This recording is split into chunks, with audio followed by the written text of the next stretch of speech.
नमस्कार साथीहरु, नमस्कार नमस्कार है, नमस्कार। आरामै हुनुहुन्छ? अनि साथीहरु, मैले यो काम गर्ने ठाउँदेखि भिडियो बनाइरहेको छु है। काम गर्ने ठाउँदेखि म यता चाहिँ सीसीटीभी छ साथीहरु है। सीसीटीभीहरु हेरिराख्नु पर्छ, त्यही भएर यताउता हेर्नु पर्छ है। अनि यहाँ चाहिँ यो मेन गेट खोल्ने हो। यहाँको यहाँ 8वटा घर छ, 8वटा घर चाहिँ हेर्ने हो। म सेक्युरिटी गार्डमा काम गर्छु हैन, र मलेसियामा। अनि यो मेरो भिडियो चाहिँ प्रायःसो चाहिँ नयाँ अपडेट पनि हुन्छ, पुरानो अपडेट पनि हुन्छ, सबै हुन्छ हैन। रिपिट रिमाइन्डर पनि हुन्छ हैन। अनि साथीहरु, मैले के रिक्वेस्ट गर्न चाहन्छु भने तपाईहरुले यो मेरो भिडियोलाई लास्टसम्म हेरिदिनु होला है। लास्टसम्म हेरेर चाहिँ साथ सपोर्ट दिनु होला हैन। अनि तपाईहरुले हेर्दै गर्दाखेरि यो भिडियो चाहिँ आफ्नो लागि अब फाइदाजनक पनि नहुन सक्छ हैन।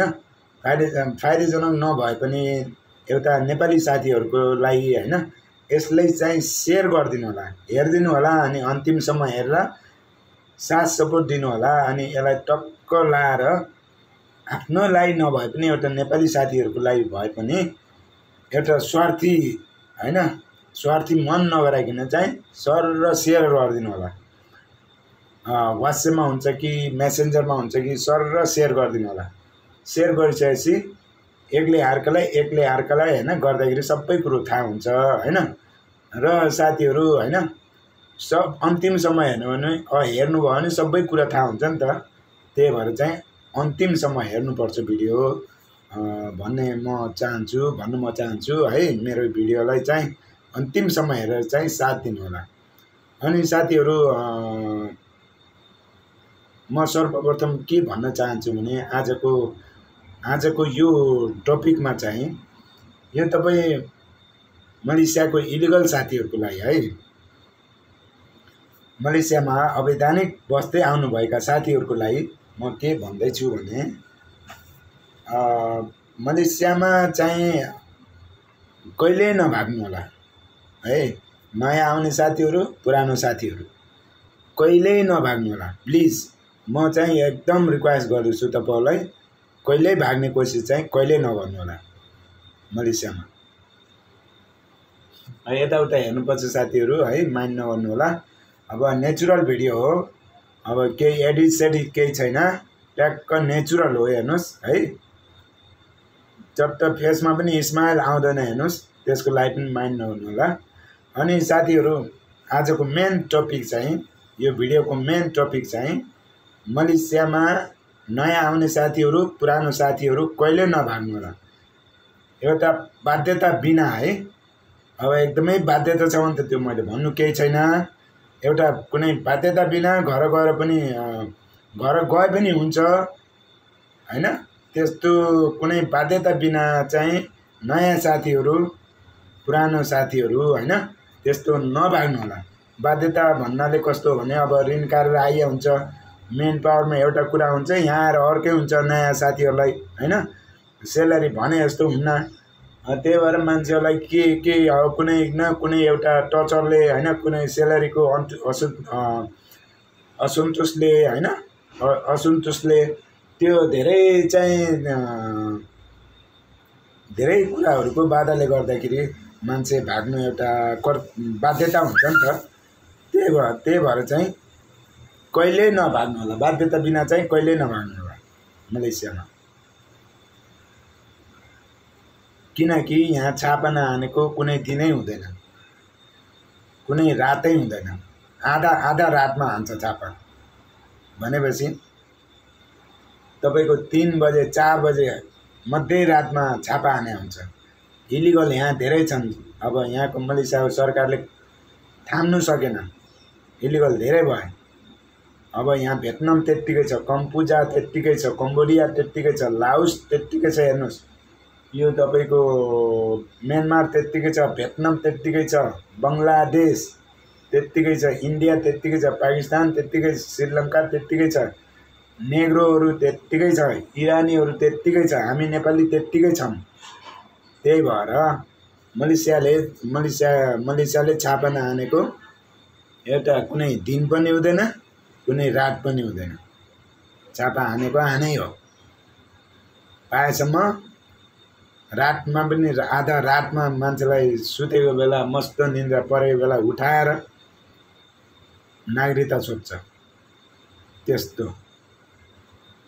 त्यही भएर साथीहरू मलेसियामा कहिले नभाग्नु होला है। ब्याड लक भनेको बाजे बजेर आउँदैन। कहिले के पर्छ भन्ने कुरो थाहा हुँदैन, किनभने इलिगल हुन्छ, पासपोर्ट हुँदैन साथमा हैन, छापा हाने गर्छ। अनि पर्यो भने के गर्ने, जेल गइन्छ। त्यही भएर चाहिँ मलेसियामा नयाँ आउने साथीहरू, पुरानो साथीहरू कहिल्यै नभाग्नु होला है। यो मेरो रिक्वेस्ट छ, बिन्ती छ। चाहिँ मैले मेरो एक्सपिरियन्स अनुसार मैले यहाँ सेयर गरेको छु। भागिसकेपछि पक्रिसकेपछि के हुन्छ भन्ने कुरो मलाई थाहा छ। त्यही भएर चाहिँ मैले यो भिडियोमा सेयर गरेको साथीहरू हैन। अब युट्युब च्यानलमा लगाइसकेपछि भिडियो बनाउनु नै आफ्नो कर्तव्य हो, एउटा मेमोरी हुन्छ। साथीहरूलाई यसरी सुझाव सल्लाह सन्देश दिएको थिएँ हैन। मलेसियादेखि काम गर्दै गर्दा भिडियो बनाएर भन्ने हुन्छ नि त। त्यही भएर चाहिँ भाग्ने कोसिस चाहिँ कहिल्यै नगर्नु होला है साथीहरू। बाध्यता एकदमै बाध्यता छ भने त त्यो मैले भन्नु केही छैन हैन।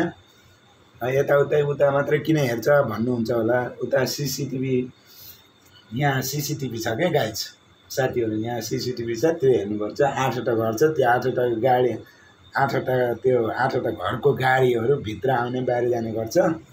यो चाहिँ रिमोट हो, यसले खोल्नुपर्छ साथीहरू हैन, चट्ट खोल्ने। त्यही भएर साथीहरू म के बिन्ती गर्न चाहन्छु भने मलेसियामा कहिल्यै नभाग्नु होला, नयाँ साथीहरू पुरानो साथीहरू, कुनै बाध्यता बिना भाग्दै नभाग्नु होला। बाध्यता किनभने अब नेपालमा ऋण कार्यवाही हुन्छ हैन। अब ऋणको पैसा तिर्नु पर्यो, हो त्यो एउटा बाध्यता। त्यही भएर चाहिँ भाग्नु पर्यो। त्यही भएर चाहिँ बाध्यता बिना नभाग्नु होला। बरु नेपालै गएर मेन पावरसँग पैसा माग्नु होला।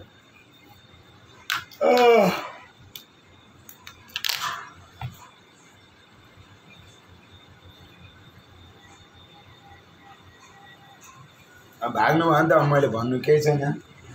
मेरो सुझाव सल्लाह सन्देश भनेकै यही हो। यो भिडियोको मेन टपिक चाहिँ थाहा पाइभ्याउनु भयो होला हैन, थाहा पाइभ्याउनु भयो होला।